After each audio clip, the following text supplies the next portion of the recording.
Huyu bado mtoto mdogo. Hata nyumba zake bado sijanuka. Najua. Ukimtoa mimi unaweza kumsababishia ulemavu.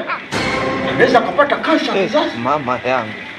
Kama Mwenyezi Mungu alikuwa akampangia yai moja, umelitoa. Simuelewa? Sawa.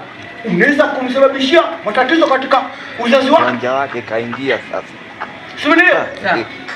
Unaweza kupelekea kifo. Hapo watu. Kwa hiyo kutoaji mimba ni hatari kwa watu. Kama uliamua kabisa kuwa na mtoto, ungesubiri amalize kusoma, kaenda kwa ukatoa barua. Kwa nini umeamua kuharibu maisha yako? Bahati mbaya dokta. Hakuna bahati mbaya. Mimi ni kama mwanangu. Na wewe ni kama mwanangu. Baba mtu mzima. Binti. Utoaji mimba unapelekea kifo. Unaweza kawa na kansa kizazi ikakusababishia kansa kizazi. Inaweza kukupelekea ukawa mgumba na kupata tena ujauzito. Upo tayari kutoa mimba? Hapana, siko tayari. Upo tayari kutoa mimba? Hapana. Sasa basi, nimekwisha.